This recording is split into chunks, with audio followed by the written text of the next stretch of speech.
At 4 minutes past 7 a.m., you're watching Good Morning Kenya. This is People and Politics. And today I want us to look at intergenerational politics. Is it a matter of conflict or continuity, given that when we talk about intergenerational politics in Kenya and the larger East Africa, we are talking matters that transcend a struggle for a political voice, policy priorities, legitimacy between older and younger leadership styles, and especially now that we are dealing with a very youthful majority here in Kenya, and especially also by extension Africa. But before we get into that conversation, I want to take you through what is reported on the front pages of the local dailies, and I am starting with the Star newspaper. Ruto three-pronged strategy to bag the Luya vote. Splintered but numerically formidable bloc was long a Raila stronghold. That story is told on page 4 and 5 of the Star newspaper. Illicit brews, Muranga's silent crisis, illegal alcohol, lost lives, and a county in pain. That story is told on page 9 of the Star newspaper. New homes, new strategy, how regional parties are recasting 2027 election race. That story is told on page 7 of the Star newspaper. And finally, when the body changes quietly, women breaking the silence on menopause. Read that story on page 11 of the Star newspaper. Moving on to the Standard. Gethy, EACC and NYS.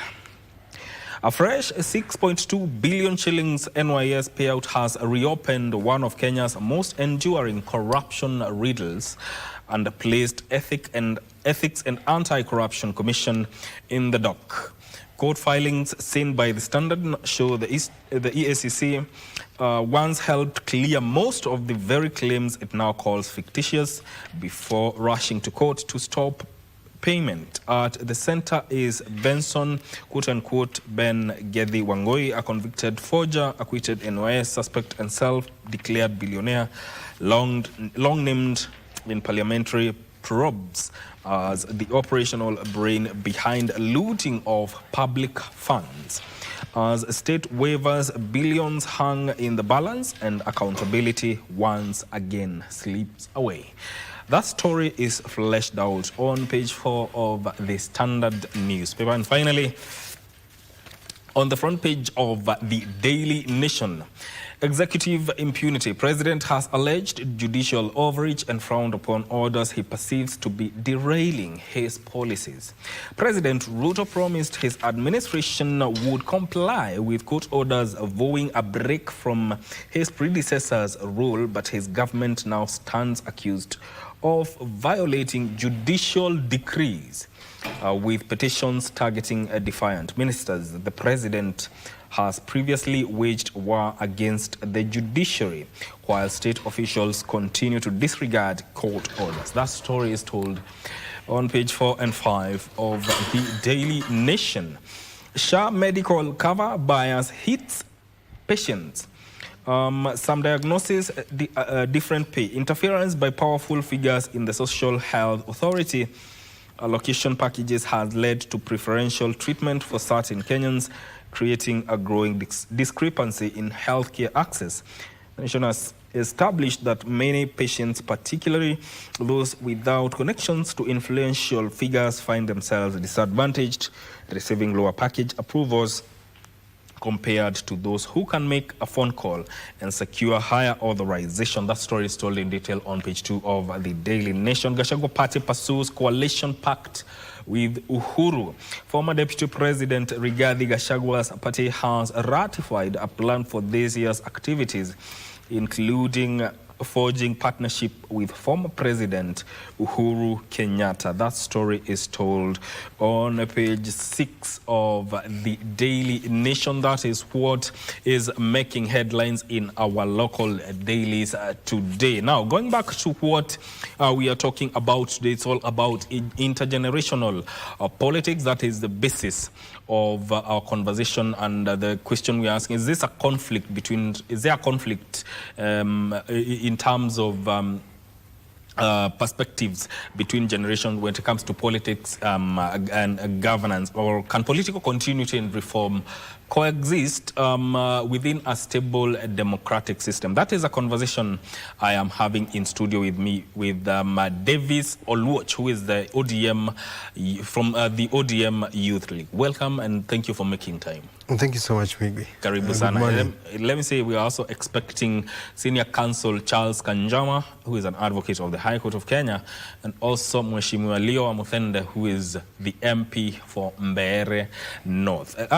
Without wasting much time, Davis, as we push this conversation, as we wait for the others to arrive, when you look at the state of intergenerational politics in Kenya, is it a matter of conflict in terms of perspectives on leadership and politics, or a continuity of the status quo?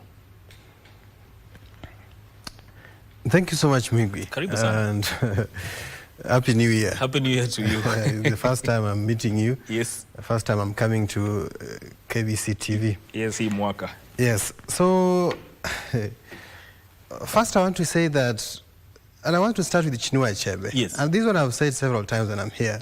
Chinua Achebe says that generation must pass the baton to another, that leadership is like a relay race, that one generation passes the baton to another generation to continue with nation building. And I think it has been like that everywhere, all over the world, in America, here in Kenya, in South Africa, or even in Morocco. And I can tell you that our forefathers came maybe in 1920s and 30s, and they fought for independence. And you can see what they did. There are people who fought in the 1980s and in the 1990s, and we can see what they did. There are people who came in the early 2000s, and we can see what they did. And Miguel can tell you that where we are currently, there is a generational shift. There is a dawn of a new generation and a twilight for an older generation. And I can tell you, I do not know why there should be a conflict. I really do not know why. And Miggy, I want to take you back to 2025. Yes. And in 2025, we saw several people dying, prominent people in different sectors.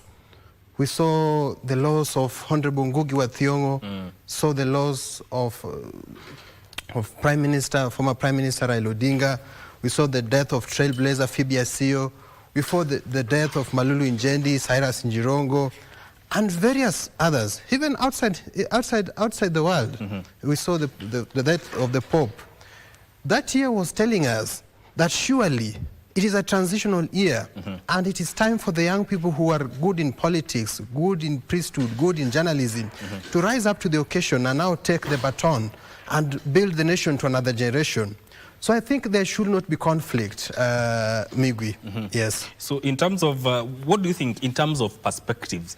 How do you strike that balance? Because we have to live, we are living in a system of where we have enough democratic space, yes.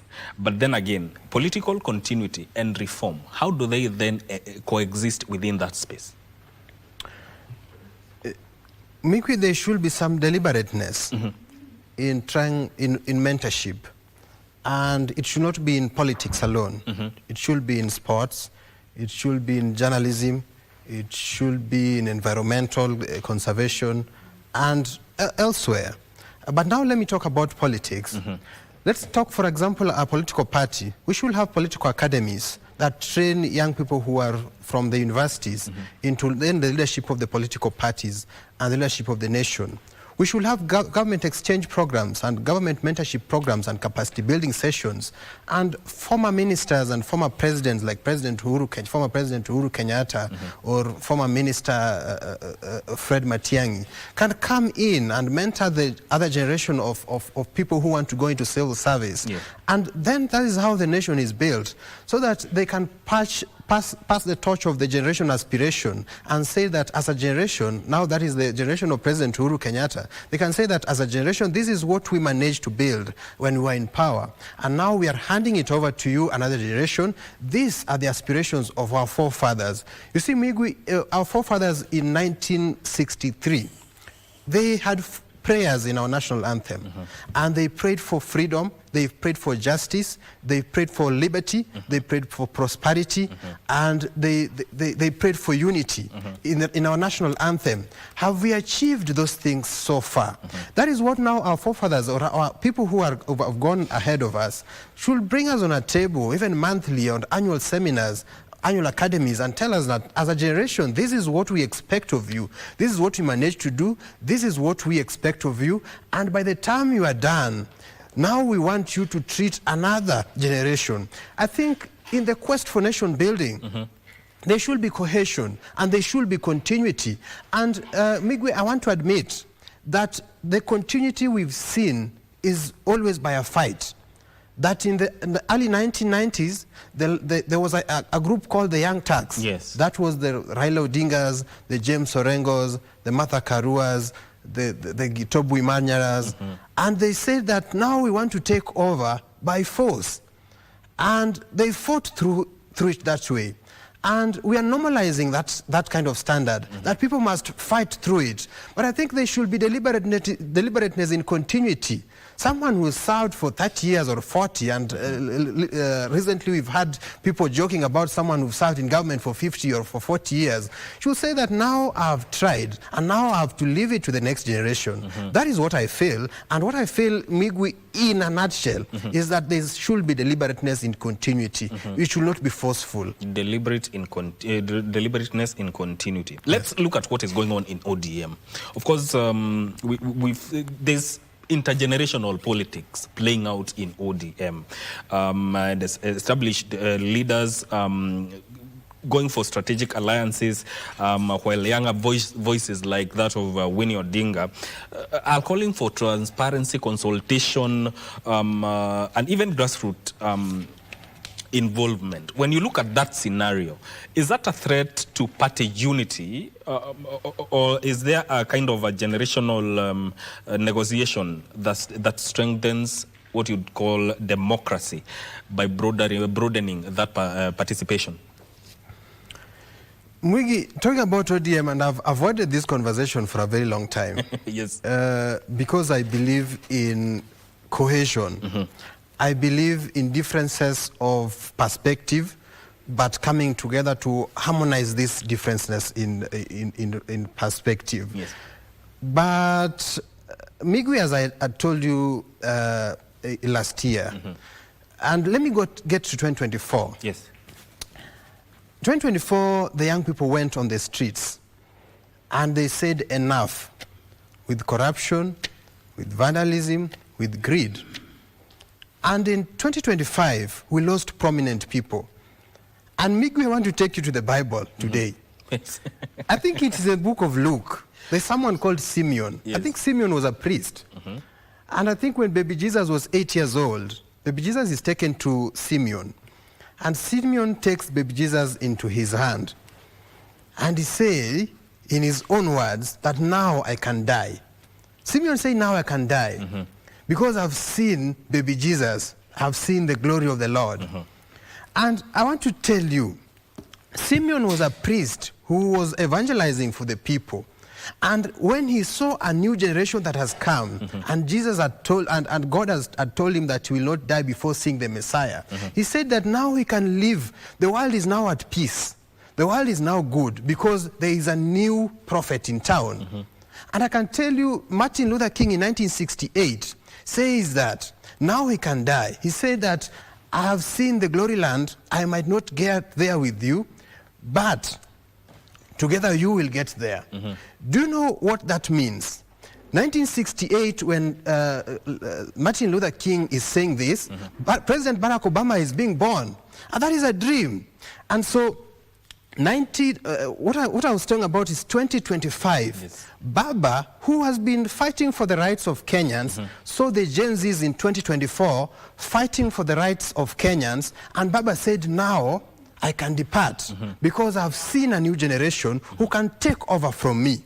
And then Baba departs, and Ngugi wa Thiong'o departs, and sportsmen departs, George Foreman, a boxer, departs, and we've seen Cyrus Jirongo departing, we saw Malulu Njendi departing. Yes. They have seen a new generation that can now take over.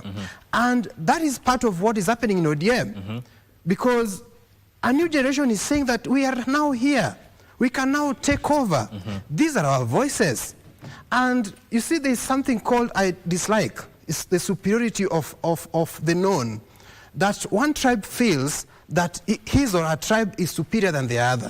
One gender feels that his or her gender is superior than the other. Now it is about generation. One generation feels that the young cannot. The young are also feeling that the old cannot. I think there should be unity of purpose, because Jesse Jackson says that lions eat lambs, and lambs, when they see lions, they run.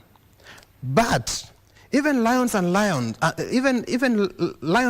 sometimes find a common ground, because all of them don't want the forest burnt out, or all of them don't want acid rain to fall on them. So if lions and lambs can sometimes find a common ground, why is it so difficult for all these generations to find a common ground? Thank you. Yes. Is it enhancing democracy? Partly. You see, Miguel say that democracy is listening to the people. And I think that is something that Winnie said. Because we saw when the Orange Democratic Movement Party last sat the Central Management Committee, and I don't disagree with their resolution, but what I partly disagreed with is when they said that they had decided that they are going into a pact with the United Democratic Alliance, and in subsequent days they will go into what? Into consultations with the people. And I found that absurd, because I felt that they were supposed to first consult the people, then make a decision. But you can't make a decision then claim that you are going to consult the people when you already decided. So I think it is democracy when the young people are also saying that you've not even included our perspective. I wasn't even consulted. Honorable Winnie was not consulted. Honorable Babu says he was not consulted. And so I think it is partly democracy. Yes. And I think we must find a unity of purpose. Yes. Yes. We'll come back to that, because there's a perspective on approach to how the issues raised can be addressed, whether it's a youthful generation of leaders or the older generation of leaders. We are also joined by Senior Counsel Charles Kanjama. Welcome to Good Morning Kenya. Thank you. How are I'm you doing happy this to morning? be here. I'm very well. Yes. And good morning to your listeners. Karibu sana. Sasa, we are talking about intergenerational politics, and the question is it a matter of conflict or continuity? Because now we are looking at Kenya and East Africa having a growing youthful majority, and when we look at intergenerational politics, this seems to transcend matters to do with slogans, to include matters of policy reforms, political voice, and also institutional access, among other things. But from your perspective, I want to understand this. Can political continuity and reform coexist within democratic system? Definitely. I think the answer to the question, if I may be brief at the beginning, yes, is that there are both elements of conflict and continuity. And that is okay, because democracy is all about different people coming and to the marketplace of ideas and competing on the basis of ideas and numbers. And the younger generation want to play their rightful role in determining the future of the nation. And of course, the older generation have already played their role. They want to continue playing their role. The older generation tend to focus more on traditions, on authority, on existing structures. the younger generation sometimes find that if they limit themselves to existing structures and authority, it will take them very long for their voices to be heard. So there's an element of competition that can breed conflict. It doesn't need to be a conflict that takes away peace, but a conflict where different ideas compete in the marketplace of ideas. And there's also an element of continuity, because there's mentorship, because the youth or the younger generation eventually realize that they need to work with the older generation who have experience, who can give them ideas, who can support them, they can mentor them. Some of them can even be their patrons, can patronize them in the right way.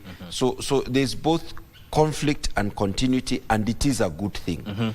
And you will see that every generation, when they are coming of age, they try to take some kind of leadership, or to take some kind of control over the structures of leadership of the nation. So, for example, the Gen Z protests over the finance bill was their coming of age in terms of political consciousness, and saying that we also need to be considered. We are very concerned about widespread corruption, large overtaxation, and other ills that are afflicting our country. What about the approach? You've spoken of the youth in 2024, and also we saw what happened in Tanzania in the lead up towards their election. Is it a problem of approach for both generations, where the youth need things to happen now, but the older generation of leaders have a way of doing things? There's also a difference of approach generally. The younger lion and the older lion in the pride, the approach is different. The older lion has already tested its strength. It's already comfortable in its strength. It has secured its dominance. And it is more or less more comfortable with the ordinary way of doing things. The younger lion has not yet tested its strength. It wants to see how far it can go. So this is true even in the animal kingdom. What we are saying is that approach, there will be similarities and differences as well. But every young generation, they have their way of testing the margins or the limits of what can be done. And sometimes it's only when you test the limits that you appreciate and recognize the boundaries of the constitutional framework that guides all of us. So even in terms of approach, there's a difference. For example, the Gen Z is a digital generation. They are very comfortable with engaging on social media, on other forms of digital media, organizing, collaborating. This we had not seen with the previous generation. This is a difference of approach. Sometimes the freedom of the digital media can be misused, like any other freedom can be misused. Even the freedom of the old generation of protest could be misused. If the government can misuse its structures of authority, anyone can misuse. But definitely it's a new approach, and it's quite refreshing.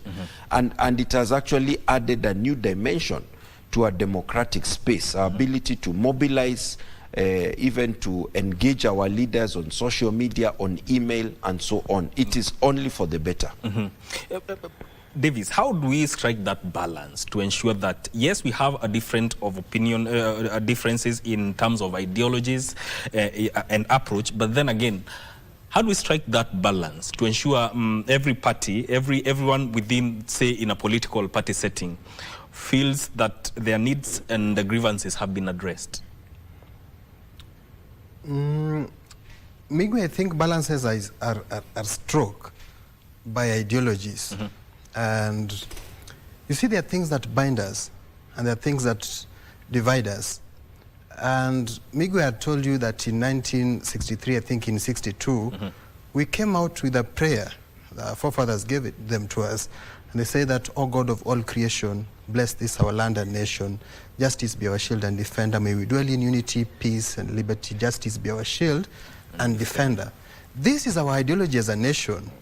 And I feel that every other time that we differ, we must go back there, so that when the men fight the women, or the young fight the old, we have a common aspiration. We have an aspiration to justice and to liberty and to unity and to prosperity as a nation. So even as a political party, yes. Let's talk about ODM, where I come from. Yes. ODM is a center-left political party, is a social democratic political party.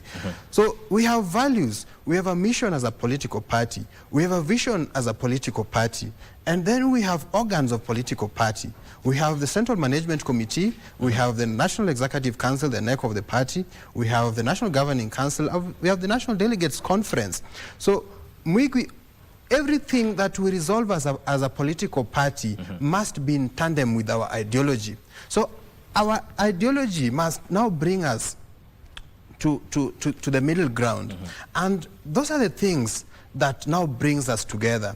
And Migwi, if we are supposed to start even a circle or a group with you, we must have binding values. So those values will one day converge, so that even if we have differences of opinions, we must now come back to the values.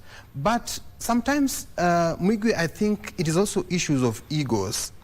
And it is what I've called the superiority complex. One generation feels superior than the other, one gender feels superior than the other, one religion feels superior than the other. We must know that everyone brings a different perspective and an important perspective. Yes. And no one is not stained. We all have our weaknesses and we all have our strengths. So these are fundamental issues that we must accept for us to forge together.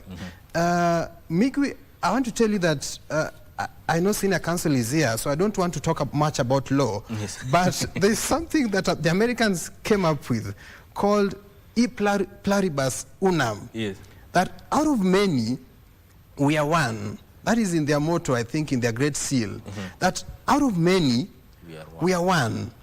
So that, and I've told you about Jesse Jackson, saying that even lions and lambs at some point find a common ground.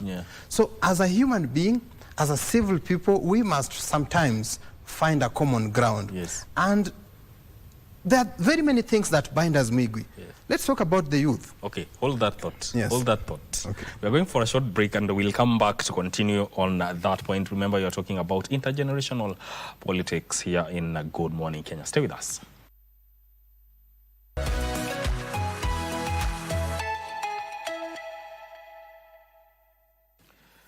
You're still watching Good Morning Kenya. My name is Mike. This is People and Politics, and we're looking at intergenerational politics. Conflict or continuity, that's the question. You wanted to say something, Davis, matters to do with the youth, in line with what you are executing as your point. Migwi was telling you about Jesse Jackson. I think the first black man to contest for presidency in the United States of America. And Jesse Jackson said that even lions eat lambs. And lambs flee from lions. But at some point, they even find common ground, that lions and lambs do not want the forest to catch fire. They also don't want acid rain to rain on them. So if lions and lambs can find a common ground, then surely we as civil people can find a common ground. Maybe each generation brings a unique perspective. That is what I feel. I think the elders bring the not so young, that is what I always call, bring historical context, and they bring a lot of wisdom. The middle cohorts bring practical experience. Most of them are in the job markets currently. The young bring the tech-savvy optimism and a lot of vibrancy and energy. If we combine all these things, and there is something that the women bring and what the men bring. There's something that the Christians bring, and the Muslims and the Jews and the Gentiles and the Hindus. There's something that the farmers bring. There's something that the women in the villages and the women in the slums bring. So if we bring all this perspective together, and Migwi, that is why I was a proponent, a very big one, of what Baba called the intergenerational conclave before he died. He really wanted the generations to sit down on a table and talk and bring in new perspectives and enrich a new aspiration for a new Kenya. Yes. All right. We're also joined by Mheshimiwa Leo Wamuthende, who is the MP for Mbeere North. Welcome to Good Morning Kenya. Thank you, and sincere apologies for getting here late. Apologies accepted. Matters to do with intergenerational politics and conflict or continuity from your perspective. And there's a question I asked even to the panelists. You know, Can political continuity and reform coexist in a stable democratic system? Yes, in my opinion, actually continuity should be the way forward. I don't see the need for conflict because ideally the old should leave space for the young.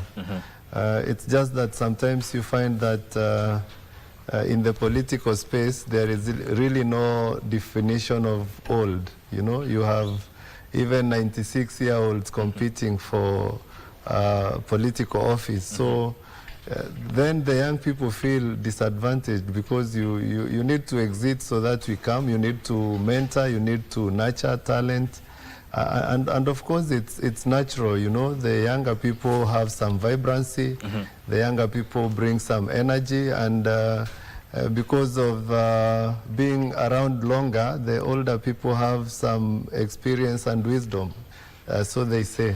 So I would encourage continuity, and even the issues we are seeing around, even with ODM, I think it's something that they need to look into so that they sit and agree.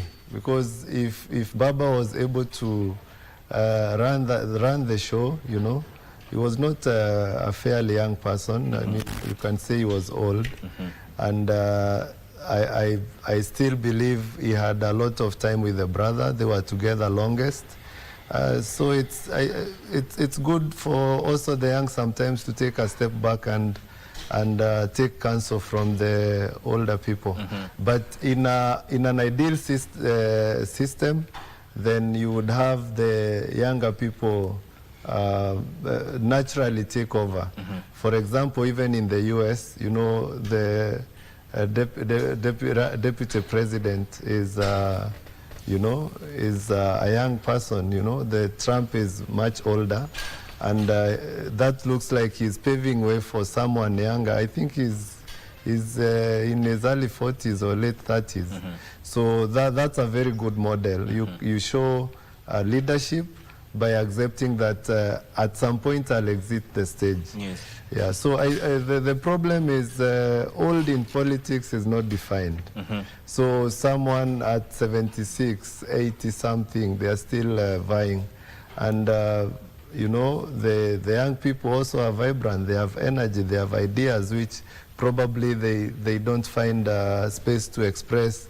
And that's why now you end up with a conflict. Yeah. Now, you mentioned ODM, and you know, there's internal debates that are going on within that party over direction, and even alliances ahead of 2027.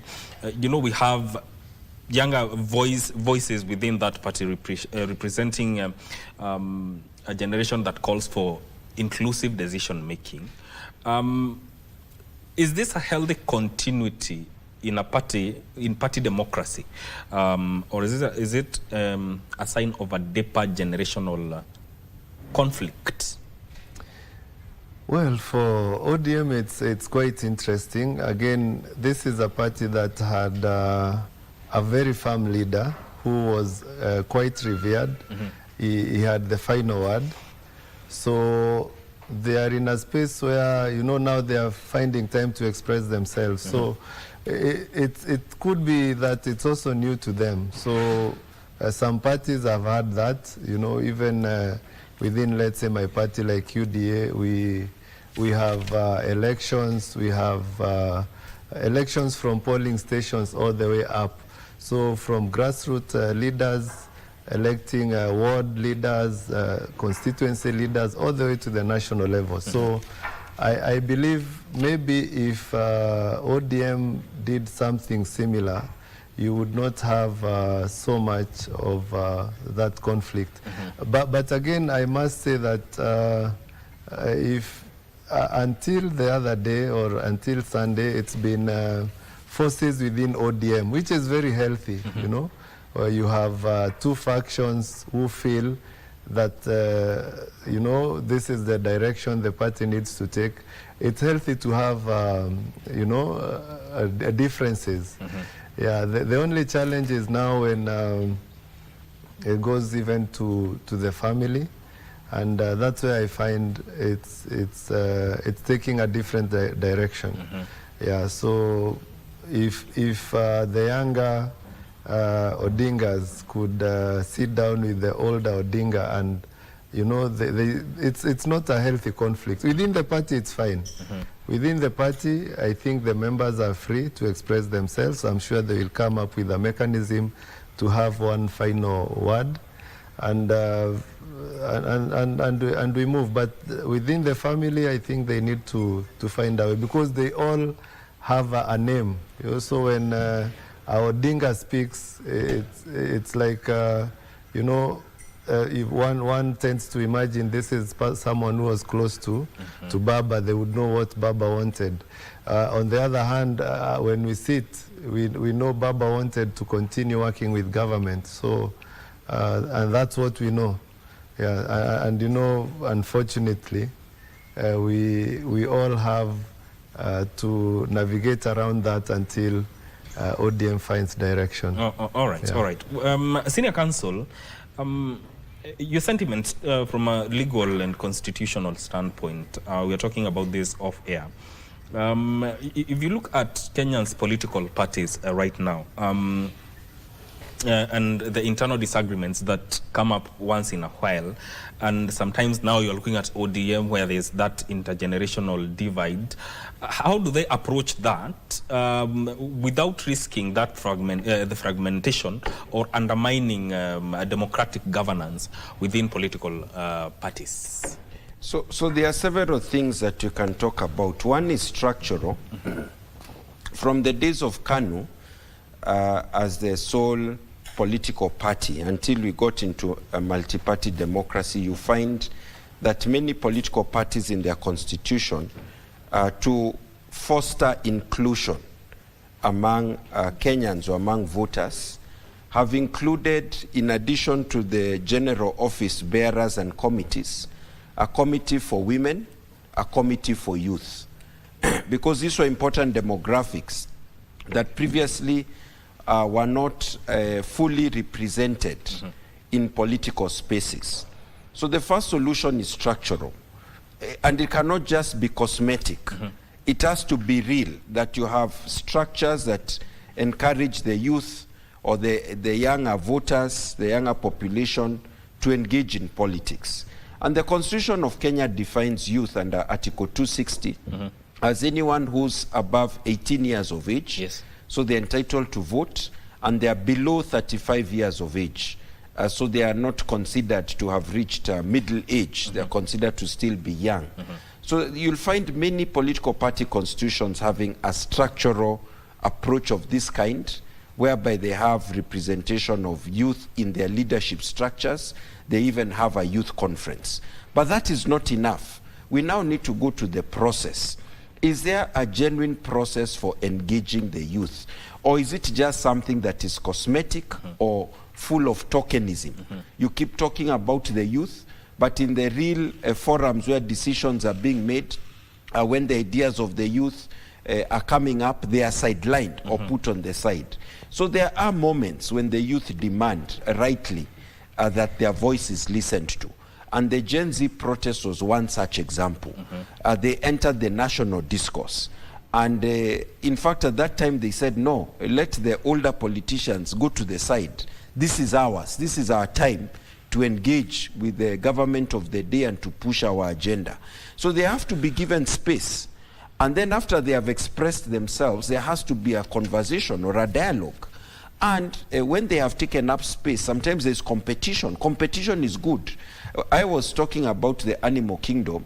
When you look at the lions in the animal kingdom, because that is the example I used, there are times when the pride of lions is led by a grizzled old lion that has gone through many battles and is a very senior lion. And sometimes it is a young lion that comes and competes and fights with the bigger lion or the older lion and takes control based on strength, based on strategy. You could almost say based on ideas, if it is for us human beings. Yes. So you can't define and say that we'll put a limit to the participation of the youth. We'll give them a youth representative in an executive committee, because there might be a young person a man or woman who may have such great ideas that they're even able to take over the overall leadership of the party. And this has happened in certain places. Yes. And even in Kenya in certain times. But then there are times when maybe they are not at the ultimate center of leadership, but you bring them close because their ideas are very good. Young people tend to be dynamic, versatile, and they also tend to be idealistic in the positive sense of they are trying to transform society. They don't have sometimes the cynicism of us who are a bit more senior. We can become a bit more cynical because I've seen this, I've seen that, things are not likely to change. And it is because of this idealism of the youth and energy that they have and vibrancy that they have that sometimes true transformation happens in a society. So for me it can only be good, but I insist, if you insist that the only way of engaging between the young and the older generation is through smooth continuity, then you are stifling the energy of the youth.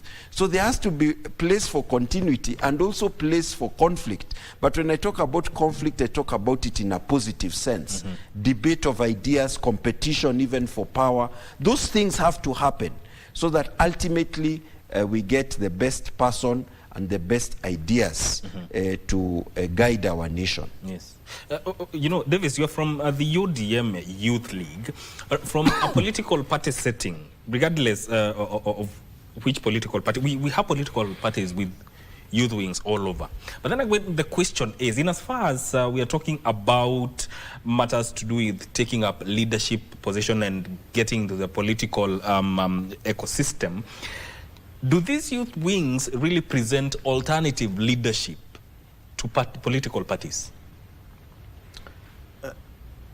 I don't think so, because you see, I've done research about youth leagues in Africa and all over the world, and I've even seen how the Democratic Party, it's called the YDA, Young Democrats, conduct their activities.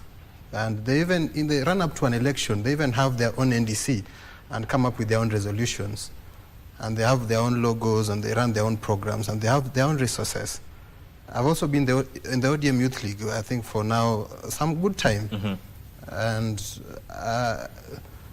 what I've realized is that what Senior Counsel was saying, cosmetic, there's a lot of cosmeticism, if that is the correct English. Because Migwi, I think, I've also been part of an organization called Interparties Youth Forum. And at some point I was the Secretary General of the Interparties Youth Forum. These are caucus that brought together all the youth leagues in Kenya. And we said that now, going forward, our issues will be addressing them in unity, so that if there is an oppression of a young person in ODM, we will come together and address that issue. So, one, we don't have good structured youth leagues in Kenya. And I think ODM is trying, but we are not there yet. And that is why you see the young people in ODM making a lot of noise. Because at the topmost organ of the party, yes, the Central Management Committee, sits there one young person and 15 other not so young people. At the National Executive Council sits 45 people and only one young person. At the National Governing Council sit, I think, 10 young people, but over 200 not so young people. So at the topmost two organs, where now we are told that we are going to a pact with the United Democratic Alliance, which I don't oppose, but there's only one young person there. Meaning if that one young person has a proposal and the not so young people oppose him, he doesn't have a backup. At the National Executive Council, where 45 people sit, there's only one young person who sits there. And what I don't understand, Migwi, is that when the Orange Democratic Movement Party was taking experts to the government, there was no young person who was taken to the government.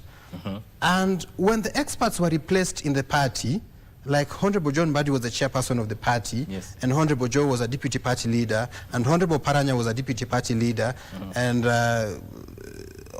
there was a lady from Turkana, she was, I think, a member of the National Elections Board. Even the replacements, there was no young person who was put strategically in the political party. And if you look at the resourcing of the party, Yes. the ORPP says that 30% of that political party's fund should go to the special interest groups, the women leagues and the youth leagues and the PWD leagues. But we don't see that. We don't see the resourcing of the youth leagues.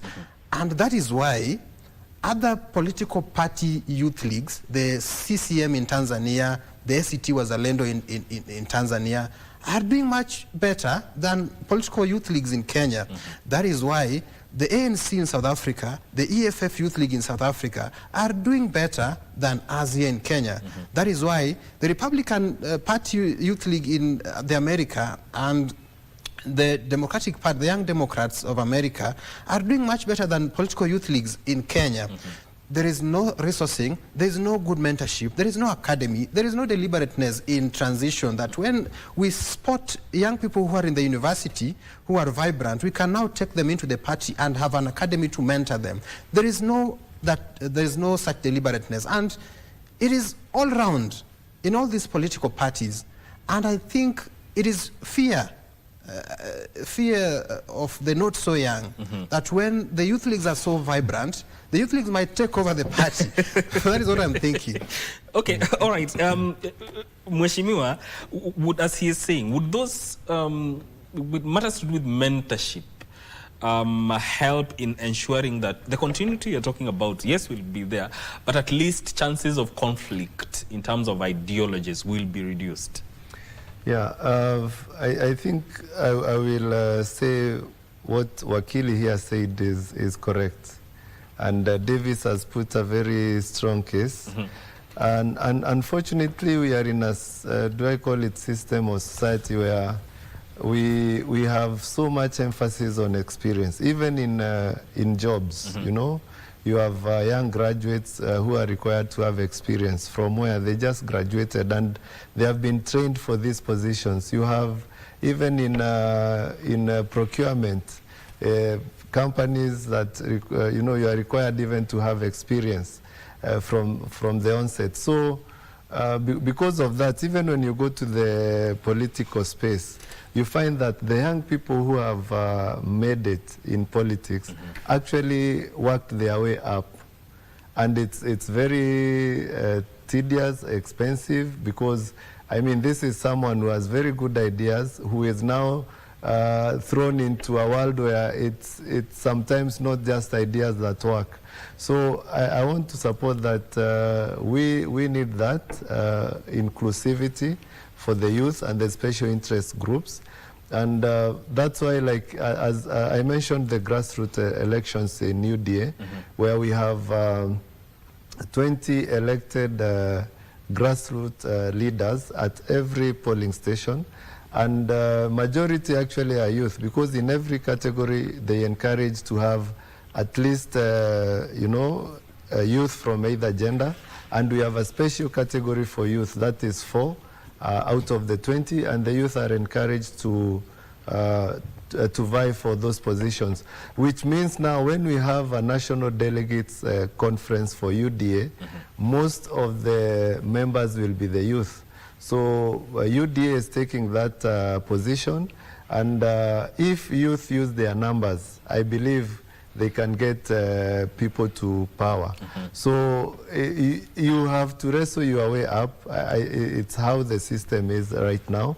And it's unfortunate that most of the time, I know Davis is being very political by saying they're not so young. It's okay to be old. We are all getting there. Yes. Yeah, the older politicians, they really don't take time to mentor the youth. I've never understood why. Personally, I feel encourage the youth, mentor them, especially if you pick talent in leadership, because if you go to, like, especially NGOs are supporting youth activities, you find there are some very brilliant young men out there who, like, personally have benefited from, even in my campaigns, and I've included them in my in my office. So we have to mentor these young people. And we don't have to go the Lion Kingdom way, because definitely, like Wakili said, it's a brutal fight to get the older people out. Yes. But if that's what's going to happen, then so be it. And remember, youth have everything going for them. Energy, strength, new ideas. You know, they are in a space where they understand better than even the older people. So this is a very good conversation, and I would urge those in other parties to embrace the same. Because, for example, there are some people who have been even presidential aspirants for the last, I don't know how many elections. You know, sometimes they sit ground, sometimes they vie. You know, if they nurtured the younger people, younger blood within their party, you could end up with a younger, more accepted presidential candidate. So it's time for even political parties to look into that. UDA has led by ensuring that in every polling station we have at least 50% being young leaders, and from either gender, including the disabled and farmers, business people. So we are going to have a very vibrant NDC going forward, and that means UDA is leading in ensuring that we have a transition and continuity from the older generation all to the younger generation. And I must say that within our party, we have, our leadership is, I can call them not so old and be correct. You know, you cannot call someone who is 70 not so old, but at least someone who is 55, that one is a not so old person. All right. Yeah. All right. Senior Counsel, looking at the current constitutional and electoral laws in Kenya, do they facilitate genuine intergenerational transition, or is there a risk of perpetuating continuity at the expense of representative change? Okay.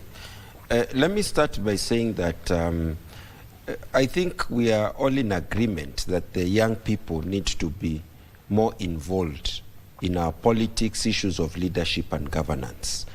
But there is a danger that in the course of emphasizing that, we may fall into what is called ageism, and start maybe looking down at more senior politicians.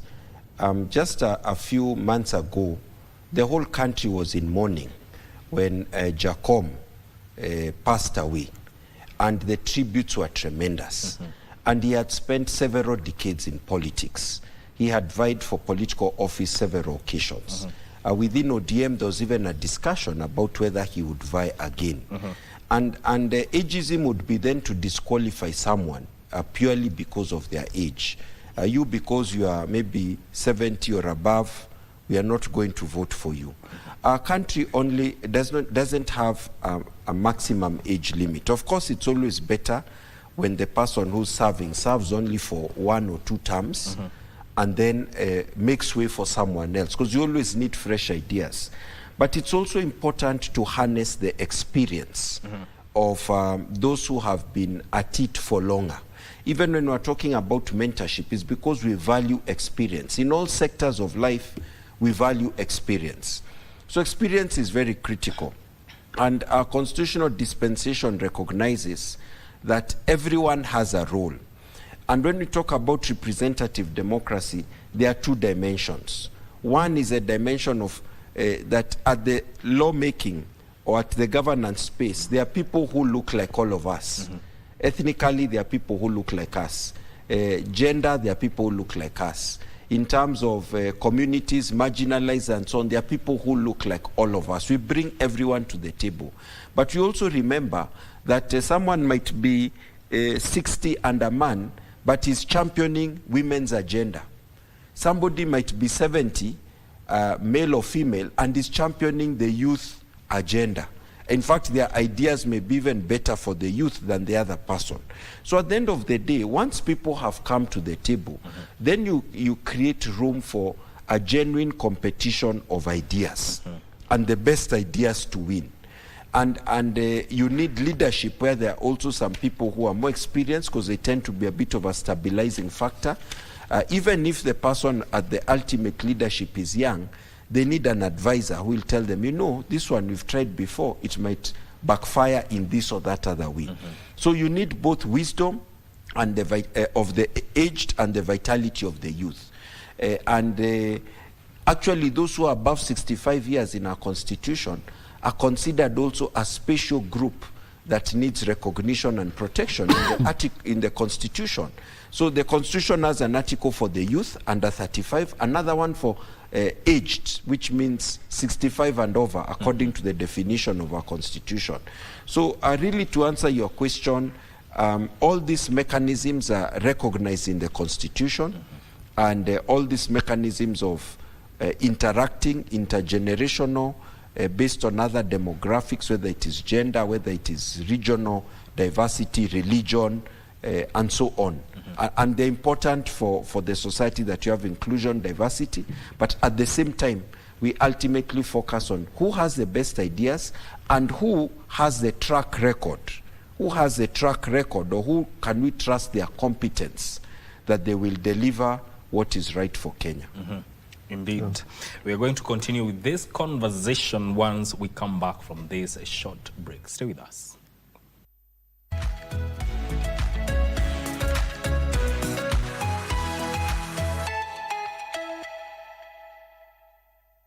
Welcome back, and thank you for staying with us. We are talking about intergenerational politics. Is it conflict or continuity? And I'm having that conversation with Senior Counsel Charles Kanjama, Mheshimiwa Leo wa Muthende, and also Davis Oluoch. And I want to throw one to you, Davis Oluoch. Now, we've seen that the youth awareness in terms of matters to do with governance and politics within the country is significant. Yet there's the aspect of unemployment and disengagement from electoral politics are there. But then again, the question is, what do you think are the biggest barriers to turning youth energy into political outcomes? But before we come to that, there's a link that we are expecting from Kisumu, where a multi-agency team led by the Nakada currently is raiding bang selling points in Ahero, Kisumu County.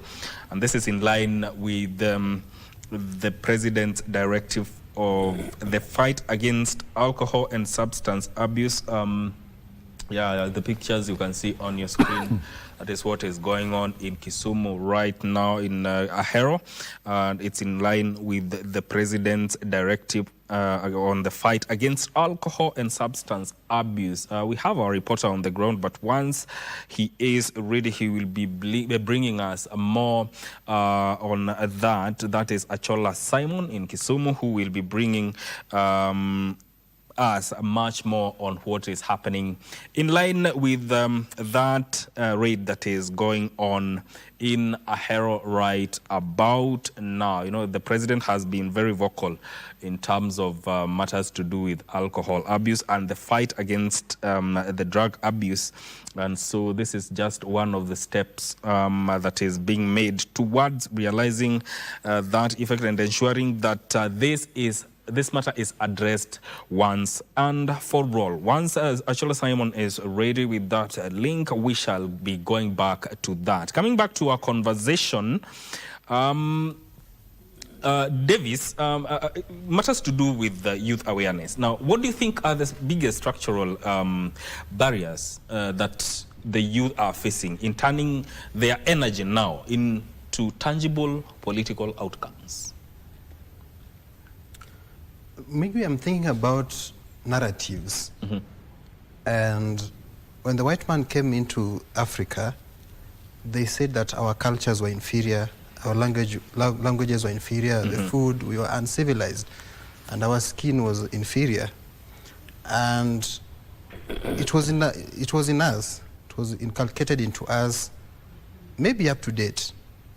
We've not healed from that. And women were told the same, that they were weak and they could not do this and that.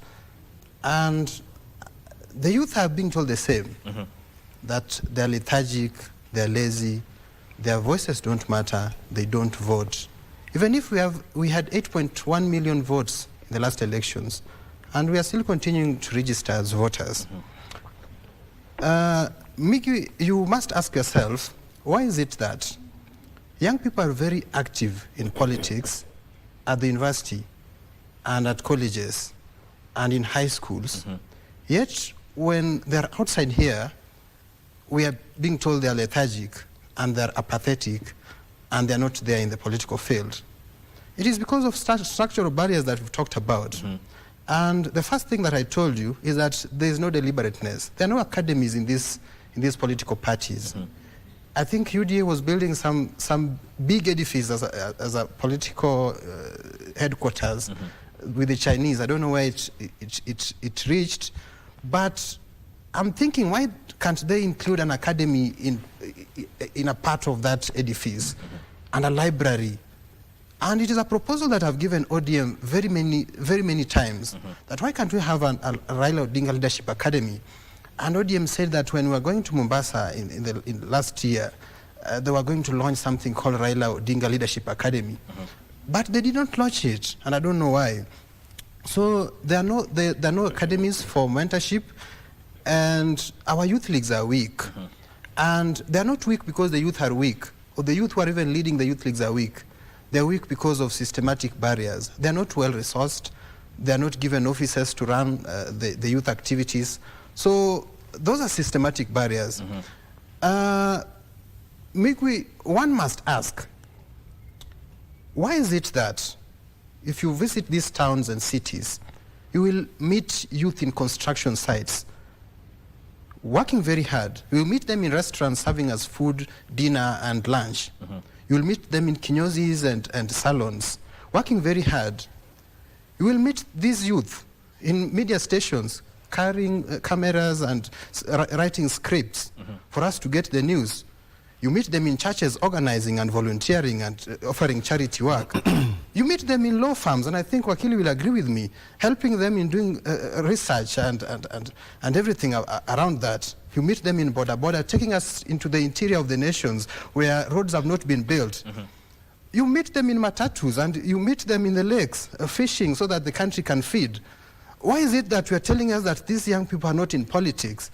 Because it is a narrative, Migwi. And one thing that is happening is that the not so young, and not so young is a euphemism actually. It's actually a good term, because calling someone old might feel bad. So calling him not so young, I think there's an element of young there. So the not so young people are on the table. And when the youth see that this is a table, this is a cabinet meeting, and there's no youth, so they get reluctant and they get demotivated.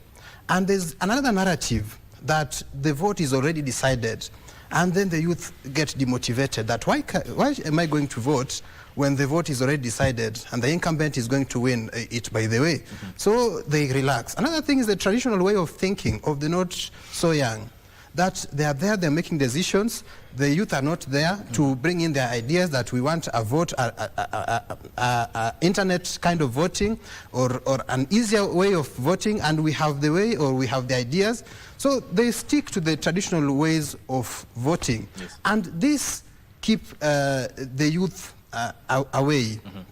So maybe some of these are the strategic barriers that bar the youth from voting. Currently there is, I think, voter registration, but the IBC is not doing well. The IBC is not on TikTok, on Instagram, it's not on Facebook, it's not even advertising on TV. IBC is just there. You meet them in DCC offices and chiefs camp. But they need to go where the youth are. And I think it's time the political parties, and Wamuthende is saying that, Honorable Wamuthende, and congratulations, by the way. Thank you. He's saying that UDA is coming up strongly and propose to UDA. And this is not about UDA and ODM and Jubilee and any other political party. We need very many young people in politics, and because now the generation is shifting. Yes. All right. Let me give you each 2 seconds or 30 seconds for you to give your closing remarks in the interest of time. Let me start with you, Mheshimiwa. Yeah. So first, like I said, this is a very interesting conversation.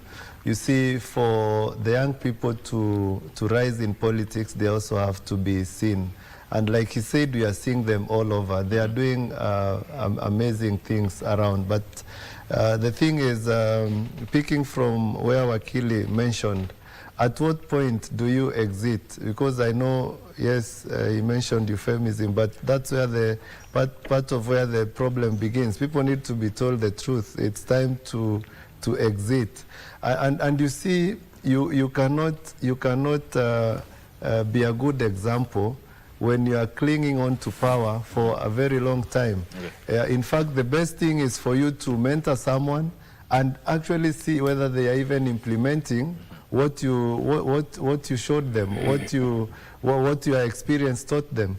And like now, when you have actually to be voted out because of maybe gaps in your leadership, that could have been filled by a younger person who you support.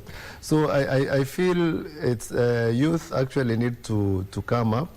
And like I said, within UDA, and you've seen even the president with the Nyota program, part of the way to empower youth is to make them independent. Right. Once people have dispensable income, then they become independent and they make good decisions. Finally, our president would exit politics at 66. We have come from 84, I think 76. We are at 66, so we are headed in the right direction. He is able to see the people he's mentoring, the Wamudendes and the other younger politicians take the stage. So we are headed in the right direction, and I support that parties need to have structures that support youth in leadership. Thank you. Yeah. Senior Counsel.